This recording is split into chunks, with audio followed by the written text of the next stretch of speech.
Hi everyone, I'm Brittany and welcome to the Woolderlust Knits Podcast.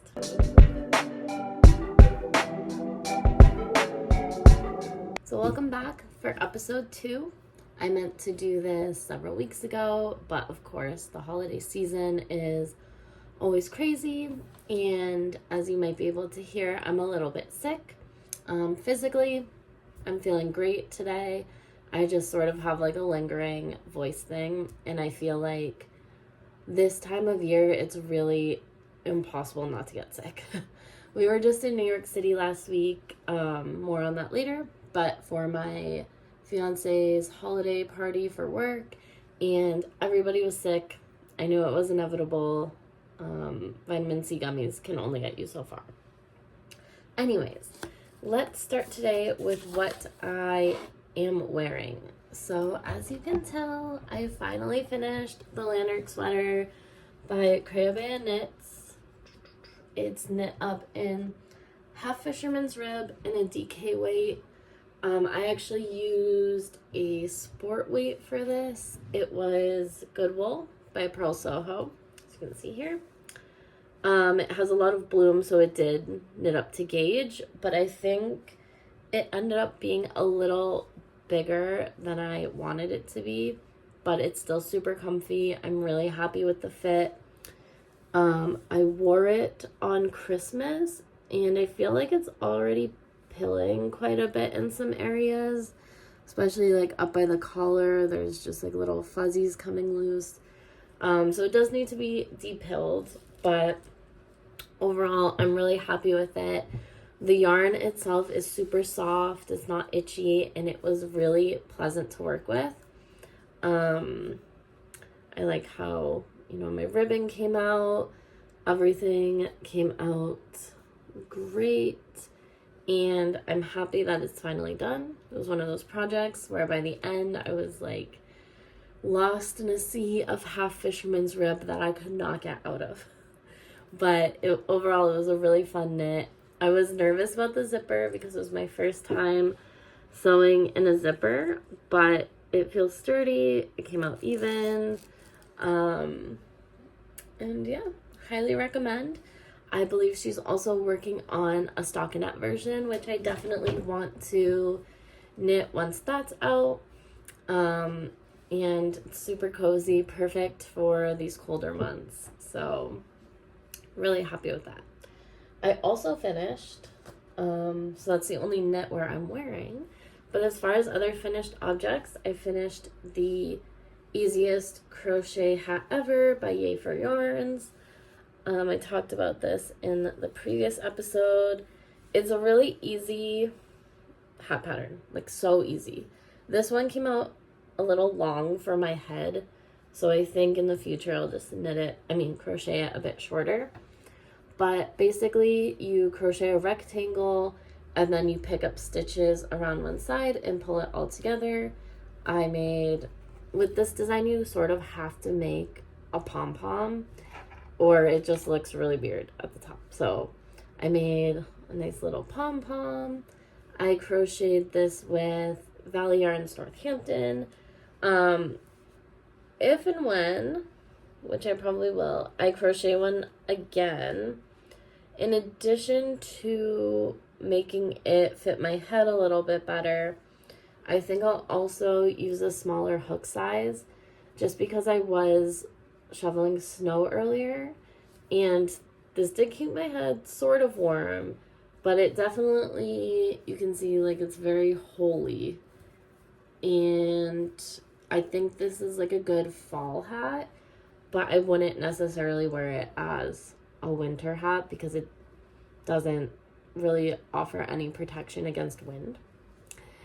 But overall, if you want an easy, quick, relaxing, like don't even need to think about it, maybe do it in front of the TV sort of crochet project, I do recommend this one. And my last finished object is a free pattern that I launched.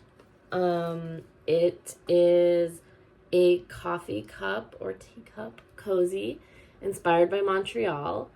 So it has a plaited cable with some purling around it and then a moss stitch border. And this is the DK version, which is a little bit different. And the worsted weight version has just a smaller moss stitch border, 1 row of purls, and then the plaited cable, just to sort of make up for, having a thicker yarn. I didn't want it to be so big that it didn't fit a small coffee cup. This is a super easy pattern. It's really customizable to whatever length you want it to be. It's knitted flat, and then you join it in the round, so it does have a seam, with a 3-needle bind off. And I created this because I think the holidays are really stressful. I always think that I'm going to knit a whole wardrobe for all the people I love, and it never ends up happening, but it is nice to give something hand knit sometimes that doesn't make me want to pull my hair out. And this looks nice. I personally like the DK version better, but I wanted to make a worsted weight version because I feel like that's just a common weight of scrap yarn that people have lying around.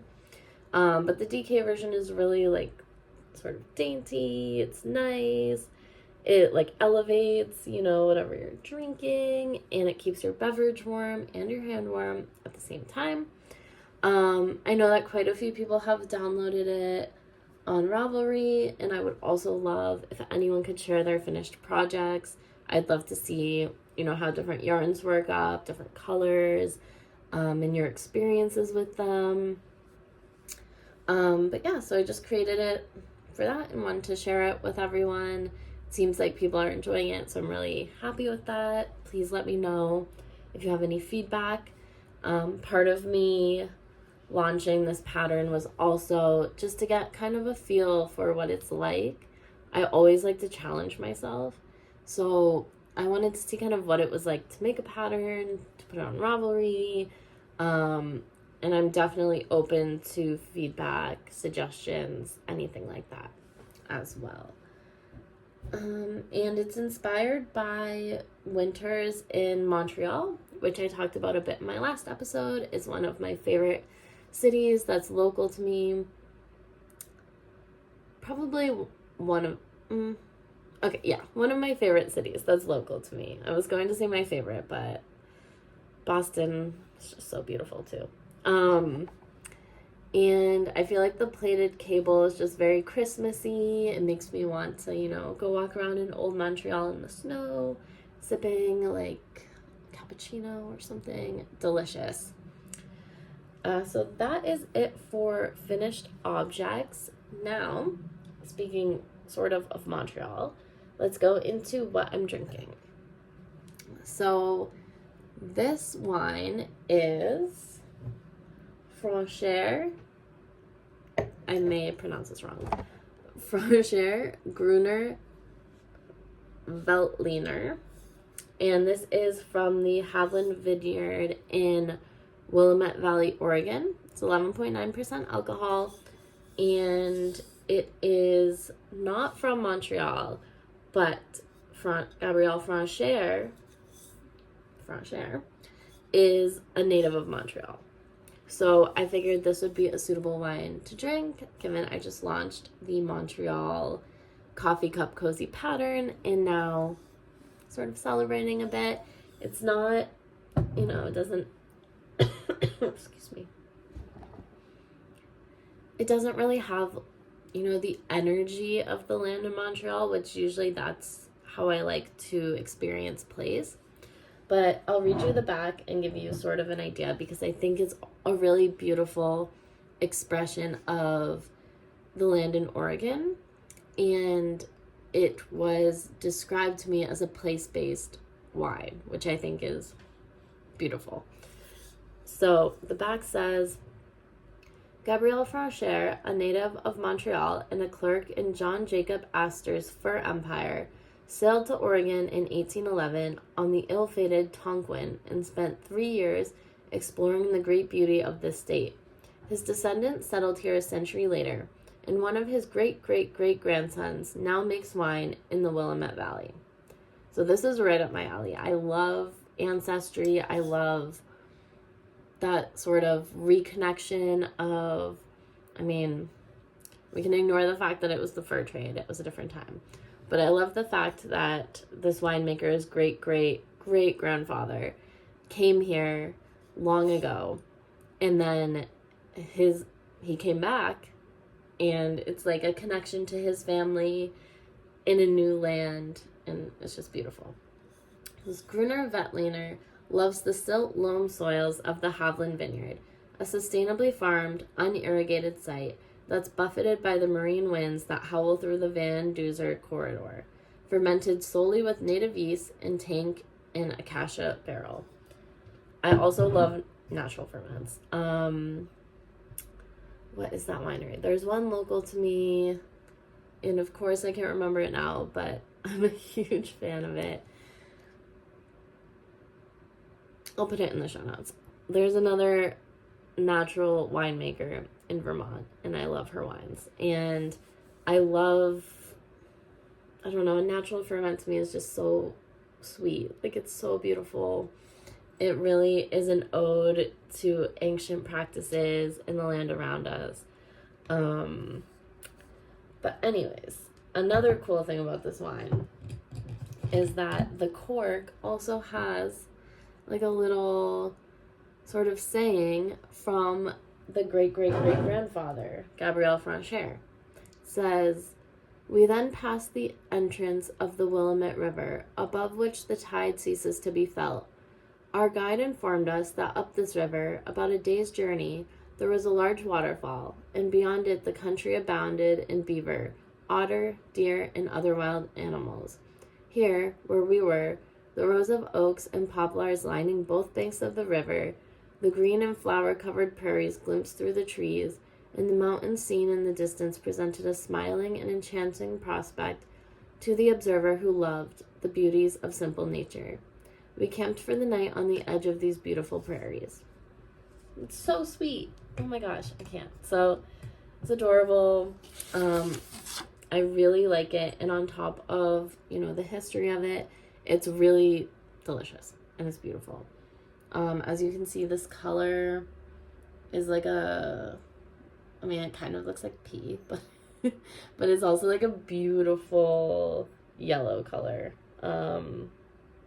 Really golden.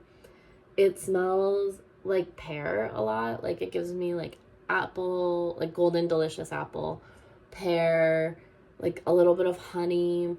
And I didn't want to get my hopes up because I love those flavor profiles, but I tasted it and I would say it was like spot on. It tastes like a really crisp pear, maybe with some like really, really crisp apple, a little bit of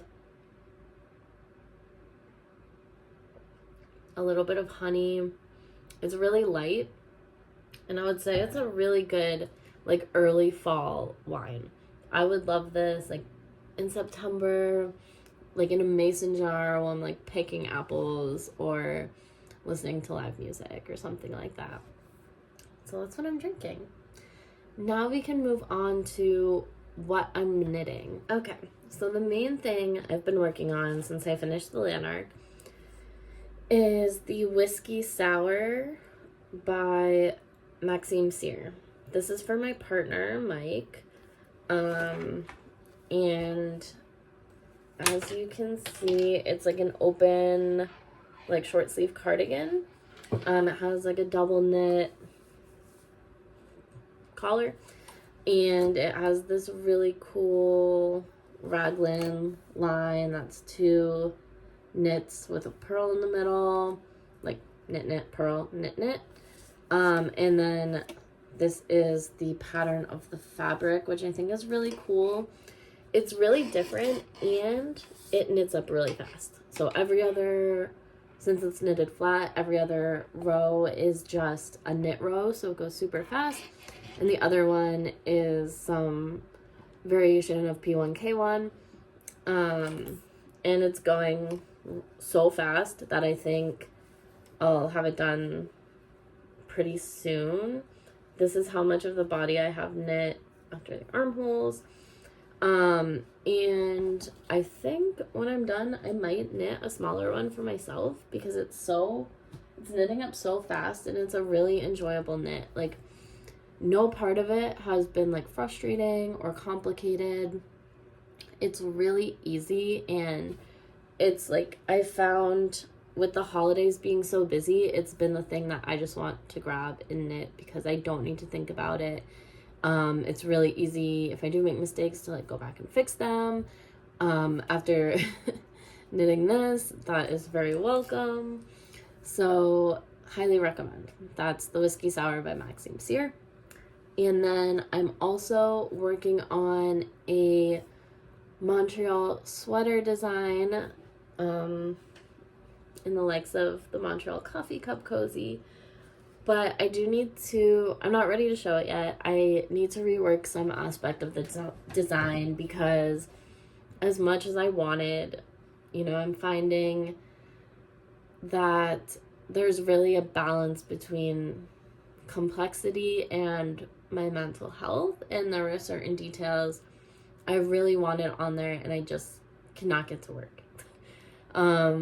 So I think it's a minor detail, and I think that the overall sweater will be something I'm really happy with, but I just need to kind of sit down and rework my idea before I continue knitting that. But I'm pretty far through the raglan. I think I'm just going to rip back to the collar and redo that, because the design was in the raglan and it ended up being so complicated. I had to, like, basically every single line in the pattern would need to be written out, and it's just too much. And then other than that, the next thing I'm working on is I am jumping on the Sailor Slippers bandwagon. I was so sick of seeing them. I have no problem with the pattern or anything. I was just so tired of seeing them. I was like, I'm definitely not going to knit that. But my feet have been cold. We keep our home pretty cold in the winter, and I don't have like a solid pair of slippers right now because my cats go after everything, and I was like, well, I might as well make my own. So I ordered the yarn from Leander Hobby, I believe is how you say it, and it should be here on Monday. I got Dropped Snow in Dark Petrol, which is like a bluish color, Copper and Fog. My original thought is to stripe the Copper in Dark Petrol and then do the Fog for the like opening, but I'm not sure about that, but I'm really excited for it. I've never purposely felted anything before. I did felt a crochet scarf when I was first learning, and did not understand that wool felted like that. But I'm excited, despite having to get the yarn internationally, or not having to, but I chose to because I have never worked with felting yarn before, so I wanted, to mitigate any differences between the original pattern and my final product. So I ordered the recommended yarn. And I got 2 balls of each, so 6 balls total, and after everything, shipping, tariffs, etc., it came out to about $30. So it's not too bad, and it's definitely cheaper than me buying my own wool slippers. So I'm really excited about that. It'll be something different. I've knit socks before, but I've never actually knit slippers, so it'll be fun. And then I'm feeling really inspired, I think because it's winter and I'm fully in nesting mood, to knit some other patterns. So to talk about the patterns that I'm eyeing, number 1 is the Jilli Jam sweater by Ventzel. I just discovered her as a designer and I really love her patterns. I think I live in a really cold climate. Our winters, especially January and February, can be pretty intense. And I also live in a rural area, so it's like I'm out in the cold a lot, I'm shoveling. If I want to go anywhere. I need to like be outside. So the Jilli Jam is a super bulky sweater, and I just feel like that would be perfect for me to throw on as a top layer if I don't feel like putting on, you know, a big puffer jacket or something. Or like I said, we tend to keep our place pretty cold, so even, I mean, it's not cold enough where I'm like dying if I don't have a super bulky sweater on, but I think it would be really cozy. And it seems like it would be a quick project because of the yarn weight. So that's one I'm definitely eyeing. Another one by Ventzel is the Leander Cardi vest. I've never thought about doing, I don't know, I think it was like the pictures of the pattern that really inspired me, because it's like a sleeveless cardigan vest, and she layered it over like larger pieces. I wear a lot of flannels, and I think that would just look so good to have, you know, a lighter layer, maybe like a little lighter than this, like color wise, maybe like a cream. Just put that over some flannel, I feel like would really elevate my style. And I think it's absolutely beautiful, and I've wanted to knit something like that. So that's definitely what I'm eyeing. I'm also really wanting to make like a nice cozy cabled cardigan. I love the Granny Cardigan by Joji Locatelli or Locatelli. I'm not sure. I did create content recently on Instagram and TikTok about some Latin American designers that I find really inspiring, and I pronounced her name as Joji, as I just did now, and someone kindly corrected me on TikTok that it was Hohi. So thank you, I really appreciate that. So Hohi Locatelli, her Granny cardigan, super cute. Also the Winter's Beach Cardi by Andrea Mowry, super cute. So I'm going back and forth, but if anyone has any suggestions for a like cozy cabled cardigan, please send them my way. And then lastly, I'm thinking about like a dress. I've never knit a dress before, mostly because I get tired knitting the body of a sweater. Like I always think it's going to go super quick, and it always takes forever, and I feel like a dress is just like that for like 3 times as long. But I want to make one. So one that I'm looking at is the Cloudbow by Reed Keys. Another one is the Meridienne dress by Claudia Quintanilla. The Meridienne dress is shorter, so I think that could be a good option. It's still really cute.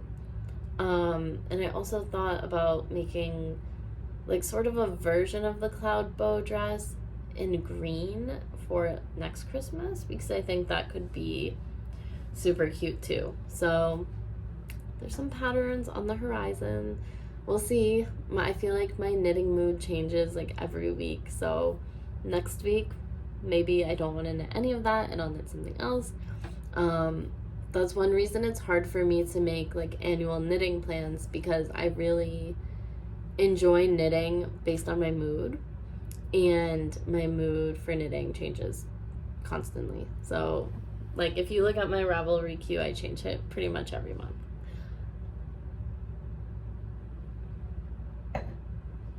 Let's move on to travels. As I mentioned last week, I was in New York City for a week. It was so much fun. My partner had to work every day. I sort of had to work, but I took some time off so that I could go explore on my own. So I spent I spent one night. So Monday night, Mike and I had a date in the city. I got us reservations at Ruby Rosa, which is a pizza place near Little Italy that I've been really wanting to try. It might be in Little Italy, but either way, near or in it. It's known for like having basically cracker thin pizza crust, which I typically am not a thin crust person, but it was delicious. We got the tie-dye pizza, which was vodka sauce, pesto sauce, and their like marinara sauce with cheese. And then we got, I think, a supreme pizza, and we got like a kale pasta and had some cocktails, and it was incredible. It was so delicious. And then Wednesday I went into the city by myself after like around noon. I headed in. We were staying in New Jersey, so I had to take New Jersey Transit to Penn Station, and then I just walked from there. And for lunch I went to Urban Hawker, which is a food court, but it's all Singapore based. So all of the food there is like Singapore inspired. I think they might have like one Indian restaurant, but it's really focused on Singapore. I got like a fried chicken peanut curry from, I think it was like Joe Smokies or something. I'm probably getting that wrong, but I'll put the correct name in the show notes. Smoke and Joe's. I feel like it was Smoke and Joe's. But it was so good. Like, I've been dreaming. I had to kind of rush and eat because I was late for an appointment. But I've been dreaming about this meal. And when I go back in January for Vogue Knitting Live, I'm definitely getting it again. It was delicious. So good. $20. It came with so much food. So I highly recommend checking that place out. It's right in Manhattan, like downtown.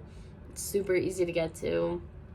But I had to leave early, as I mentioned, because I had a nail appointment at my favorite nail place. I go there, or I try to go there every time I go to New York. It's called Nailwa, like nail, space, capital W-A-H.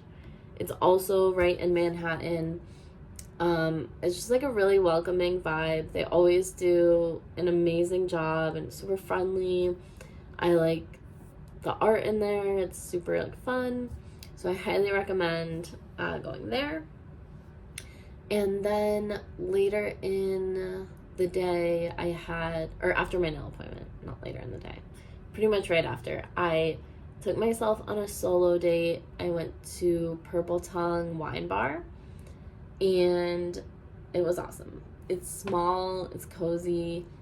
I feel like the bartender really knew what he was talking about, and when I told him, what kind of flavor profile I was looking for, I think I had 3 glasses of wine, and he just kept recommending like new ones that fit the profile I liked, and every time he nailed it. And I got the wild mushroom toast for dessert. I got the wild mushroom toast for my meal, and it was incredible. Like, so good. And then I went to Liberation on Broadway by myself. I entered like one of the lottery drawings, and I won a ticket. It was like $50, and I was in the second row. I was so close.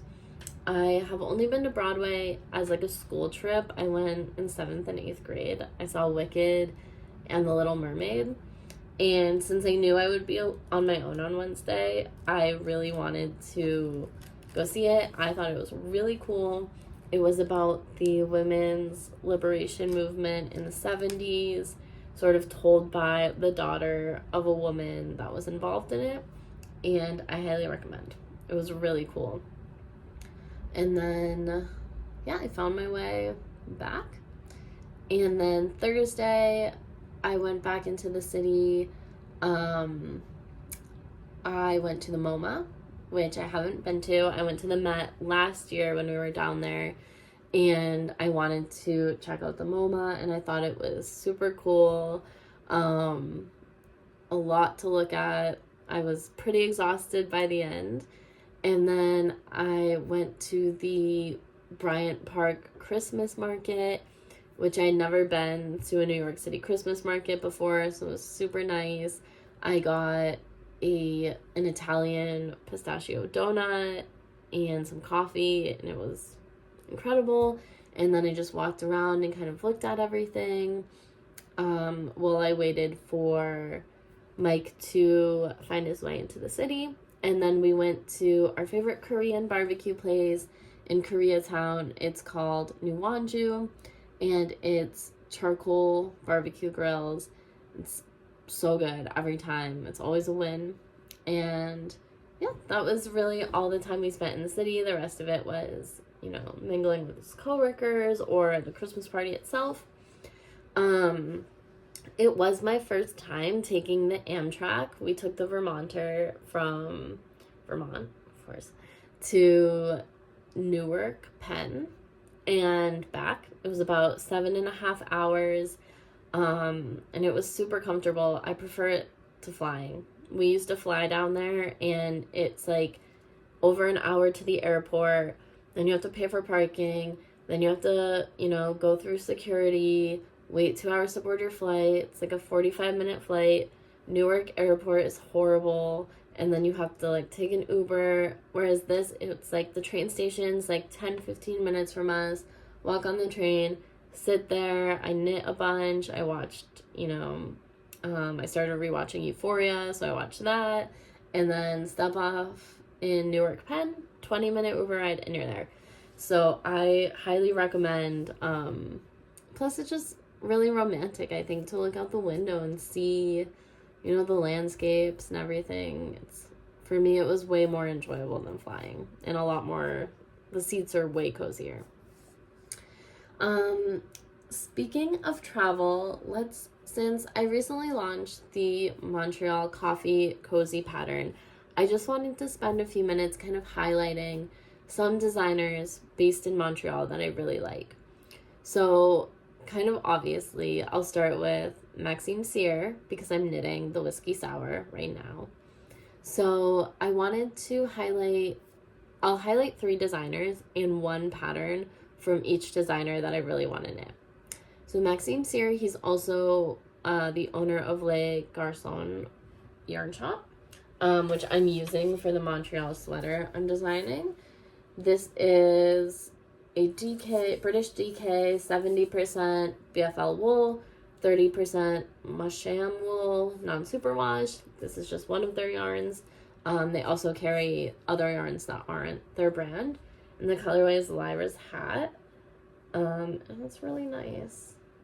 It's just like, it's like very woolly wool, but it's not like too itchy, and it's really nice and squishy, and I've really enjoyed working with it. It's nice. It's also what I knit this out of. Yes. And then, just to go back, this is Valley Yarns, but they don't carry, I don't think they make this type anymore. It's 100% merino wool, but it's the worsted weight.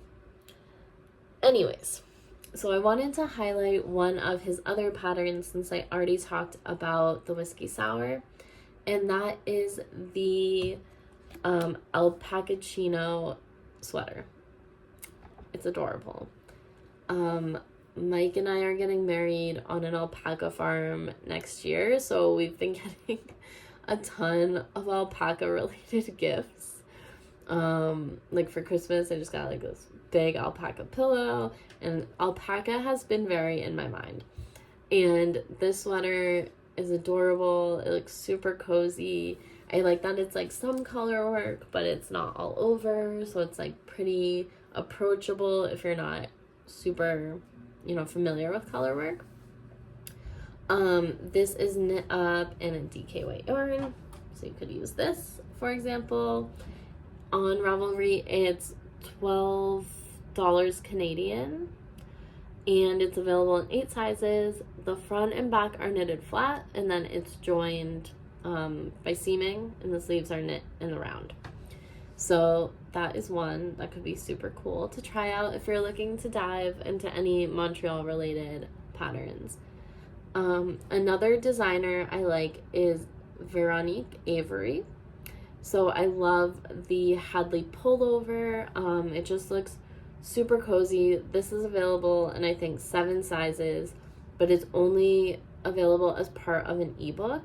So the price is listed as $9.95 US dollars. I believe that's the price of the ebook, I would think. So I think it would be worth it. You know, that's what you would pay for a single sweater pattern a lot of the time. So to pay that for an ebook seems reasonable to me. And this is knit up in worsted weight yarn. And last, we have Sasha. It's either Hire or Hiri or something similar. It's really hard for me to read names online and not be able to hear what they sound like. So I really apologize if I say the name wrong. I'm definitely open to corrections. But she is based in Montreal, but created like an island, what is it called? Island Vibes Summer Knits by Sasha Hiri. And so the pattern that I really like is Nutsfield. It's like a sort of beachy cardigan. It's knit up in a worsted weight, and it's $13 for the ebook. It's only available as part of the book, and it's available in 6 sizes, knit up in 3 pieces that are sewn together. So it also seems like a really quick summer knit and something cozy. Sometimes in the summer I just want more coverage, but I don't necessarily like a lot of cardigans, even if they're for summer, are kind of heavy. This one is really like lacy and light. I believe the recommended yarn is cotton, so that's even nicer. So yeah, those are 3 patterns if you're looking for kind of some Montreal vibes or just want to support, you know, different designers. I'll put all of the links in the show notes. Thank you all so much for listening. It's been really fun to share my knitting journey, and I'm looking to build a bigger community of knitters around me. So definitely feel free to reach out. Please leave a comment. You can follow me on Instagram, TikTok, Ravelry.